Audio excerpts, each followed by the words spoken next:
द्वापार युगातील गोष्ट. त्या काळी सौराष्ट्र देशामध्ये भद्रश्रवा नावाचा राजा राज्य करीत होता. तो मोठा विद्वान व वेदांत जाणणारा होता. त्याच्या राणीचे नाव सुरतचंद्रिका असे होते. त्यांना 7 पुत्र व शांबाला नावाची एक कन्या होती. राजकन्या एके दिवशी आपल्या मैत्रिणीसह नगराबाहेर उद्यानात विहार करीत असताना राजवाड्यामध्ये एक चमत्कारिक गोष्ट घडून आली. त्या दिवशी लक्ष्मीच्या मनात आले की आपण राजवाड्यात जाऊन सुरतचंद्रिका प्रजेच्या कल्याणासाठी लक्ष्मीवृत्ताची आठवण करून द्यावी. त्यामुळे माझे वास्तव्य राजवाड्यात राहून राजाकडून प्रजेचे कल्याण होईल. अन्यथा मी सामान्य माणसाकडे वास केल्यास फक्त एकट्याचाच फायदा होईल. म्हणून जनकल्याणार्थ राजवाड्यात राहणे बरे असा विचार करून लक्ष्मीने एका वृद्ध स्त्रीचे रूप घेतले व काठी टेकीत ती राजवाड्याच्या मुख्य दरवाजापाशी आली. तेव्हा तेथील द्वारपालाने लक्ष्मीला विचारले, आपणास कोणास भेटावयाचे आहे? तेव्हा लक्ष्मीने सांगितले की मला सुरतचंद्रिका राणीसाहेबांना भेटावयाचे आहे. द्वारपालाने लगेच राणीच्या एका दासीला बोलावून लक्ष्मीची भेट घालून दिली. दासीने अधिक चौकशी करण्याकरिता लक्ष्मी रूपातील वृद्ध स्त्रीला प्रश्न विचारले. आपण कोण? आपले नाव काय? आपण कोठून आलात? आपले राणीसाहेबांकडे काय काम आहे? लक्ष्मीने दासीला सांगितले की मी द्वारकेत राहणाऱ्या भुवनेश नावाच्या विद्वान ब्राह्मणाची पत्नी असून माझे नाव कमला आहे. मी येथे येण्याचे कारण तुला थोडक्यात सांगते, ऐक. तुमची सुरतचंद्रिका राणी मागच्या जन्मी एका वैश्याची पत्नी होती. तो वैश्य दरिद्री होता. त्यामुळे नवरा बायकोंचे वारंवार तंटे होत असत. एके दिवशी भांडण करून ती घराबाहेर पडली व रडत भटकू लागली. ते पाहून मला तिची दया आली. मी तिची विचारपूस करून तिच्या दुःखाचे कारण ऐकले व तिचे दारिद्र्य दूर होण्यासाठी तिला लक्ष्मीवृत्त करण्याचा उपदेश केला. लक्ष्मीवृत्त कसे करावे याची तिला माहिती सांगितली. त्याप्रमाणे तिने लक्ष्मीवृत्त केले. वृत्ताच्या प्रभावाने ती श्रीमंत व सुखी झाली.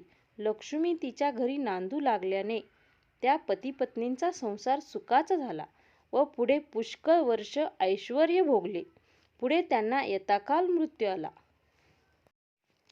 लक्ष्मीवृत्ताच्या प्रभावाने त्यांना लक्ष्मी प्रसन्न झाल्यामुळे पुढील जन्म राजकुळात मिळाला. मागील जन्मी केलेल्या लक्ष्मीवृत्ताच्या प्रभावामुळे सुरतचंद्रिका राजघराण्यात सर्व ऐश्वर्य भोगत आहे. परंतु लक्ष्मीवृत्ताचा आता तिला विसर पडला आहे. म्हणून सुरतचंद्रिकेस लक्ष्मीवृत्ताची आठवण करून देण्यासाठी मी येथे आले आहे. हे सर्व त्या दासीने ऐकल्यावर तिला मोठे कौतुक वाटले.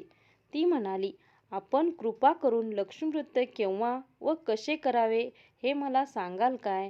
तेव्हा वृद्ध स्त्री रूपातील लक्ष्मी म्हणाली, ऐक. मार्गशीर्ष महिन्यातील प्रत्येक गुरुवारी सकाळी नदी विहिरीत स्नान करून 5 डहाळे काढून भरल्या कळशीत ठेवावेत.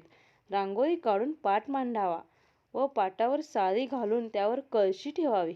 कळशीमध्ये नाणे, सुपारी, पोळे, मोती, दुर्वा घालाव्यात.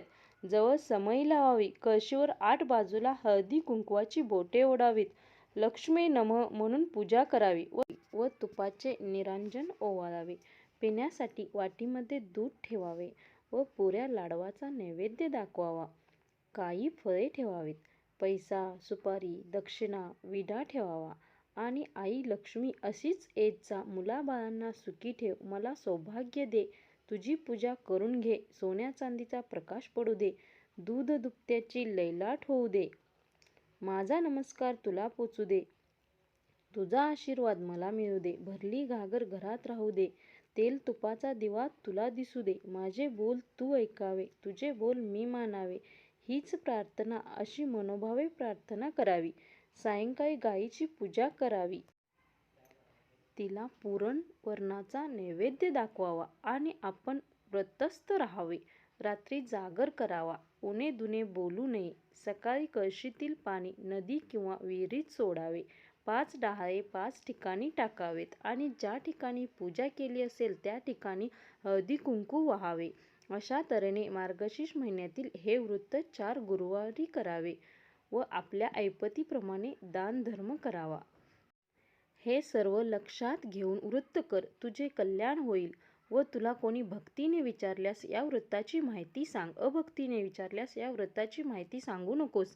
दासीने हे सर्व मन लावून ऐकून घेतले व नंतर त्या वृद्ध स्त्रीला म्हणाली, आजीबाई, मी तुमचा बराच वेळ घेऊन तुम्हाला थांबविले, याबद्दल मला क्षमा करा. आता जाऊन राणीसाहेबांना तुम्ही आल्याचे सांगते. त्याप्रमाणे दासीने राणीवशात जाऊन एक वृद्ध ब्राह्मण स्त्री भेटावयास आल्याचे राणीला सांगितले. सुरतचंद्रिका राणीला वैभवाचा मोठा गर्व झाला होता. त्यामुळे तिला दासीचा निरोप आवडला नाही व उलट राग आला. राणी उद्दाम झाली होती. ती रागाने बाहेर आली व त्या वृद्ध स्त्रीला म्हणाली, काय ग थेरडे, तू कशाला आलीस येथे? कुणी सोडले तुला इथेवर? चल, चालती हो येथून. लक्ष्मी म्हणाली, दुष्टे, इतकी उन्मत्त कशाने झालीस? तुझे उद्दाम वर्तन पाहून मला क्षणभरही येथे राहावेसे वाटत नाही. आजचा दिवस लक्ष्मीचा असता तू माझी अवहेलना केलीस, त्याचे फळ तुला लवकरच मिळेल. असे म्हणून लक्ष्मी तेथून चालूही लागली. लक्ष्मी राजवाड्यातून रागाने बाहेर पडत असताना वाटेत शांबालेच्या दृष्टीस पडली. तेव्हा शांबालेने तिची आस्थेने विचारपूस केली. लक्ष्मीने राजवाड्यात घडलेली सर्व हकीकत तिला सांगितली, कारण शांबालेने येथे राहू नये असे तिला वाटत होते. शांबालेने लक्ष्मीचे बोलणे शांतपणे व नम्रपणे ऐकून घेतले व त्याच दिवशी व्रतास आरंभ केला. मार्गशीर्ष महिन्यातील तो पहिलाच गुरुवार होता. लक्ष्मीच्या प्रसादाने शांबालेचा विवाह सिद्धेश्वर नामक राजाच्या मालाधार नामक राजपुत्राशी झाला व शांबाला पतिगृही राजवैभवात नांदू लागली.